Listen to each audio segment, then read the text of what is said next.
Hey everyone, this is Gene with Motoclops. Today we're going to talk about chain tension on your E-Moto. Now this video is more about this new mid-size E-Moto electric bike that we're all buying. So this applies to a Surron Light Bee, a Talaria Sting, a Rawrr Mantis, and the bike that we're going to be working on today, which is the RFN Rally.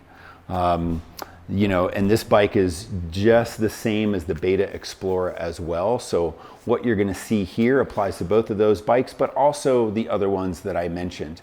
The reason for that is the point at which the chain is mounted, both fore and aft, is the same. So even though the drive systems are slightly different, this application and the chain tension and the adjustment still applies. And I think that it's important to note that one of the main reasons why we're doing this video is we get this question a lot. What should my chain tension be? And the reason, I think, the reason why people ask that question is most of the customers out there buying these bikes, including myself, are dirt bike riders. And so the gas dirt bikes are designed a little bit different.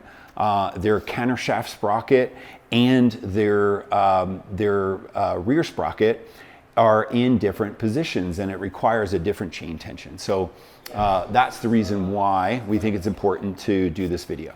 So let's get started. So the chain on this is loose, okay? And the reason why I know that, not only from experience, but most of the models will actually have the recommended chain tension on the swing arm, near the swing arm. It'll either be embossed, etched, there's a sticker on there, or just simply read your manual. Know what your chain tension range is supposed to be. Now, for this RFN Beta, its recommended chain tension is 5 to 10 millimeters of slack. All right. Now, you don't need a ruler to know that this is more than 5 to 10 millimeters of slack. So let's go ahead and go over how we're going to get this into the correct zone. So first, what we're going to do is we're going to just loosen the axle. We don't need to remove the axle. We just simply need to loosen it. Now, this is a 17 millimeter socket. Your rear axle might be different. Your rear axle blocks and your rear axle adjustment might all be different. So refer to your owner's manual, or just know ahead of time what your tools need to be in order to do this process correctly. So now that this is loose, we can now adjust our axle blocks. Almost every bike out on the market will have lock nuts. So you want to take your lock nuts and you want to break them and get them loose so you can more easily change your and move your adjustment bolts here. So I'm going to do the same on the other side.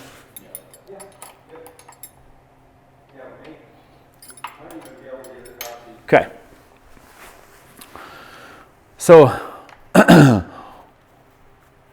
the head of this adjustment bolt is a 10 millimeter, and we have adjusted this chain before, and we have taken the flat spots of the head of the adjustment bolt and made sure that our reference is flat, straight up and down. And the reason for that is I'm going to count how many flat spots I'm adjusting. The reason why that's important is if you do end up having these adjustment blocks identical in adjustment, it makes your future chain adjustments a lot easier. So what that means is we're going to go 1, 2, 3, 4, And now that is definitely in range. Now, if you're a dirt biker, you're gonna feel that and you're like, oh, that's too tight. Well, it's really not. It's actually perfect. It's going to be taut, but it's not going to be like guitar string tight. It's just gonna have a nice, good, and loose feel to it. Now, because I counted 4 flat spots on this adjustment bolt, I'm gonna go over to the opposite side and I'm gonna adjust this 4. This is what I mean by it makes your future adjustments that much easier. Now, I'm gonna check our work. The way that we check our work is we use our caliper. So it's zeroed out, and I'm going to measure from the outside of the swing arm to this axle block. And that is 8.93 millimeters. Okay, so then I'm going to come over here and I'm going to measure this. Now this is showing 9.1. So I'm off by 1 flat spot.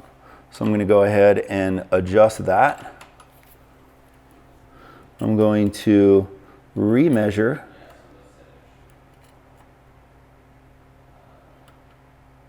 And we are at 8.91. Yes. So what I'm going to do is I'm going to bring the lock nuts up to there, to where it's up against the swing arm. And I'm going to hold the end and I'm going to tighten these so the adjustment blocks do not move. Do the same on the other side.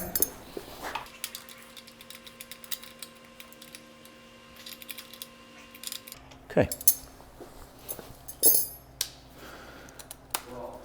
Then, to get the axle tight, I'm going to finger tight it as much as I can. And I'm going to take my shin and I'm going to press the rear wheel and tire up against the adjusters. So pressing the axle blocks up against the adjusters so we get it nice and forward.